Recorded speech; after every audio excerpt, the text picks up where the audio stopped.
probably know, I live in San Francisco in Silicon Valley, and my work there as a board director and an advisor, I deal a lot with disruption. And in fact, I kind of see disruption and change to be my area of expertise. But 6 months ago, I came across the greatest disruptor of all. This high-growth, emerging startup came in the form of a 6-pound, 9-ounce baby girl. And she was determined to conquer the market she was entering and radically disrupt its incumbents. Now, after 37 weeks in her incubator and an 80-hour launch, which I can convince you was a lot more fun for her than for me, Rosie Brown hit the market with all of the gusto you would expect from a never-seen-before, radically disruptive entity. Now, I have to confess, there were times when her go-to-market strategy wasn't exactly pleasing. They would be the 10 weeks that I spent suffering from all-day morning sickness. That kind of felt like a hostile takeover. But eventually, I'm glad to say that, we now kind of see it as a friendly merger between the old and the new. But those of you in business, mergers rarely go smoothly. Integrations are a lot easier planned than executed. And that's particularly true for, incumbent players like myself and my husband. Because we are what you might describe as legacy operators. In fact, if my husband actually was an operating system, he would be written in COBOL. So here I find myself, 41 years old, a professional woman, now a mother, and it's been a rebranding exercise. It's a change in identity. And the whole thing has certainly tested every single one of my change management skills. But what I have discovered throughout the entire process and throughout my career to date is that life is about change. Leadership is about change. In fact, change is the only constant that you're guaranteed in this life. And I've faced a lot of change in the course of my career. I call them pivots.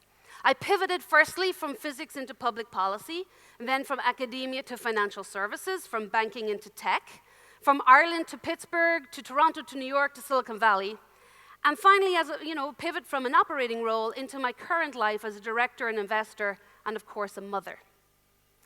And I used to worry for a long time about what all of that change did to my value proposition, whether it negatively affected my personal brand. Until I came to realize that being good at change actually was a source of differentiation and strength. Because being good at change is what's required of leaders today. To have the resilience, the optimism, the vision, the courage to drive change forward. And, change is not easy. It's a difficult thing to handle, it's a difficult thing to think about, but it's taught me some very valuable lessons, particularly as a woman. The first one is that you cannot solve for everything at the same time.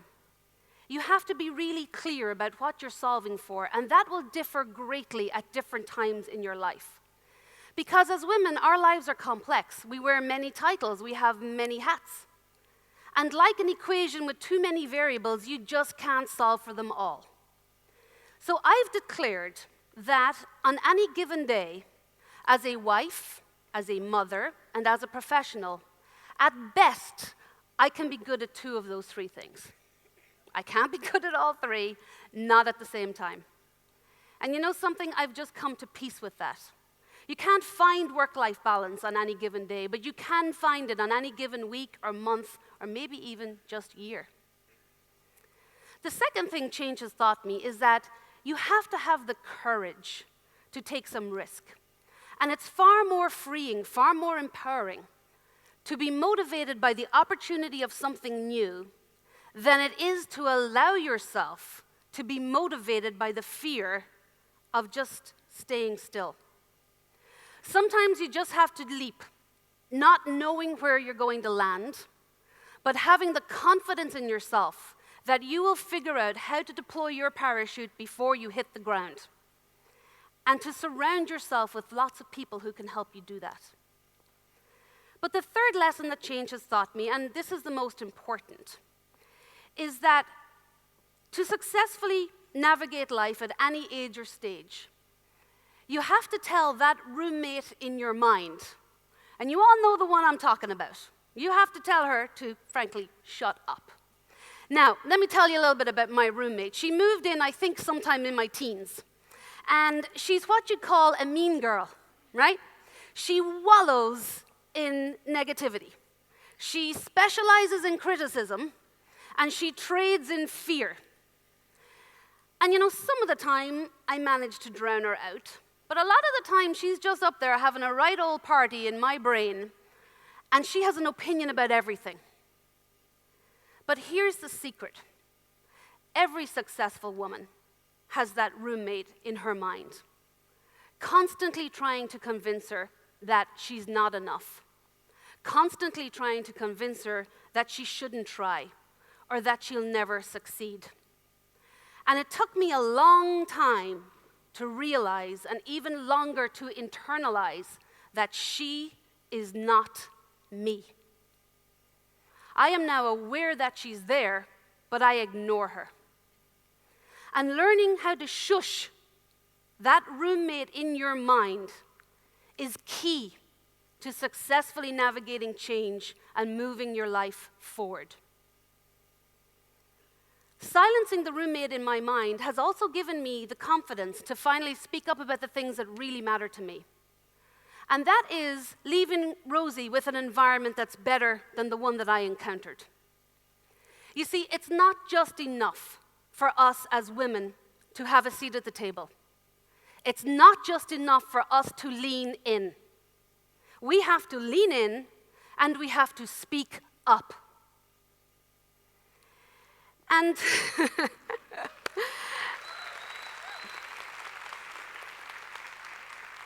and the reason this matters is that every time I think we're taking a step forward in terms of gender parity, it feels like we take 10 steps backwards.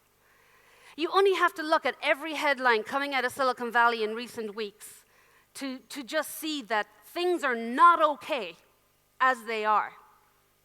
The status quo cannot continue. In what I do, over the largest 3,000 companies in the US, only 16% of directors are women. Only, listen to this, 0.7% of boards have reached gender parity. And at the rate of board refreshment and female recruiting, we won't reach gender parity in the boardroom until 2055. Now, Rosie will be 39 by then. Maybe she'll be board eligible, who knows? But good Lord, think about all of that wasted potential. If for 40 years, all of these incredibly talented women do not have an opportunity to contribute in boardrooms around the world. That is a shame.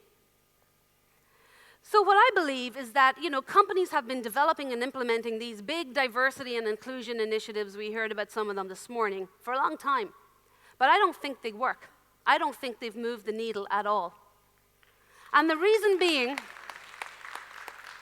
is that culture is not created by a corporate creed. Culture is about collective behaviors. And behaviors, environments that have enriching cultures, are ones with micro-behaviors, where every day, bit by bit, these things compound. And they add up to create a culture that is enriching, empowering for people, a culture where people feel that they belong. Belonging is the ultimate goal of diversity. And belonging is about behaviors. Now, what do I mean by this? What do I mean by micro-behaviors? Well, what I mean is that little things matter. Little things add up. So let me give you examples. So a couple of years ago, I'm speaking at one of these big sales kickoffs at a Silicon Valley technology company. And I'm on stage, and I'm talking about culture, and I'm talking about micro-behaviors. And I used the example that as an Irish person, it was always really frustrating for me whenever my boss and my colleagues would use baseball analogies to describe everything. Now, trust me, there's not a single business scenario that cannot be described with a baseball analogy. So I'm there and I'm, going on about this, and I sort of notice that the crowd is giggling. Now, this is Silicon Valley, right? So as you'd expect, there's a lot of people there on visas, a lot of non-Americans. But kind of their laughter continued, and as it did, I noticed that the head of sales, who was sitting beside me on the stage, was blushing. And it turns out that right before I'd arrived, he was on stage doing his big kickoff, rallying the crowd, and he'd used a ton of analogies, baseball analogies, to get them fired up. They were going to bat it out of the park, hit it out of the park. They were going to swing for the fences. They were going to cover all of their bases. They were going to have singles and doubles, and they were going to be playing in the major leagues, right? And the poor fellow, the problem was he was completely unaware. There was no malintent there. But he was completely unaware that that one micro behavior left a lot of people feeling in that room that they didn't belong. And this happens all the time. Have you noticed how many times women get interrupted in meetings? Have you noticed what happens when one guy starts to pound the table to make his point? Suddenly they all start doing it. One stands up, they all start prowling around the room, right? Micro behaviors actually matter. And I've learned, sometimes you let them go. But there are other times when you have to speak up. So once, we were doing a talent review at my old company, and these things are pretty important because these are when we discuss promotions, and this kind of determines compensation for a lot of people.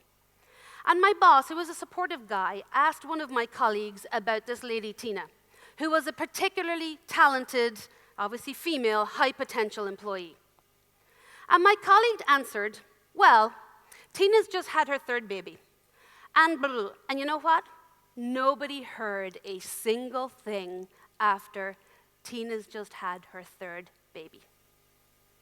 So the next day, I pulled that guy aside, and I said, hey, remember that guy, Greg, that you were talking about yesterday, high-potential guy on your team? And he said, yeah. And I said, well, did you know, Greg's just had his third baby. And Greg's baby has colic. And Greg and his wife haven't slept for weeks. But you didn't mention that when you were talking about Greg's potential. And yet you led with the family thing when you were talking about Tina. Now, my poor colleague, he was embarrassed because, he's a good guy. He has a daughter of his own. But he wasn't aware how that one micro behavior had framed the entire conversation. So, to conclude, when I look at Rosie, I see a girl who's absolutely fearless. Let me tell you, Rosie Brown isn't afraid to ask for what she wants. She wants to be fed, boy, she'll let you know. She wants her nappy changed, well, she'll be sure that that gets done. And she definitely has a voice. In fact, she'll demonstrate her entire vocal range for you all day long if you sit and listen. So I look at my baby daughter, fearless, vocal, and then I look at myself in the mirror. And I wonder, when did that change?